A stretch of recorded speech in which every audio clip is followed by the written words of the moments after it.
Kumusta lahat? Hindi ko naitala ang isang video mula sa pag-alis ng proyekto ng crypto-free ng mahabang panahon dahil matagal na ako nangongolekta ng pera para sa pag-alis sa aking pitok sa Bitcoin sa loob ng mahabang panahon. At ngayon, ikalawa ng Hunyo taong 2020 at umatras ako ng pera sa aking pitok sa Bitcoin. Nakakuha ako ng 0.38 Bitcoin nang walang pamumuhunan. Ito ay magandang pera. Ngayon, ang rate ng palitan ay $3,000.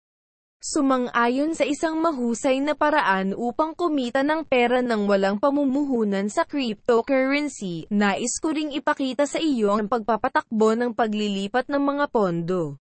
Nagpakita ako sa aking bagong Bitcoin Pitaka, at ang video na ito ay patunay na ang proyekto ay nagbabayad at gumagana. Sumang-ayon sa isang mahusay na paraan upang kumita ng pera nang walang pamumuhunan sa cryptocurrency, nais ko ring ipakita sa iyo ang pagpapatakbo ng paglilipat ng mga pondo.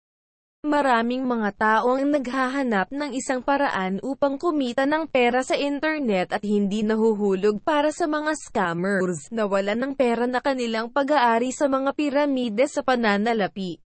Ngunit ang proyekto ng crypto-free ay hindi ganoon, hindi mo kailangang mamuhunan ng anupaman at kumikita ka ng walang pamumuhunan sa parehong paraan tulad ng ginagawa ko. Inirerekomenda ko ang panonood ng aking mga nakaraang video kung saan pinag-uusapan ko kung paano ka makakakuha ng pera sa proyekto. Ito ay isang mahusay na paraan upang kumita ng pera sa bahay at walang pamumuhunan.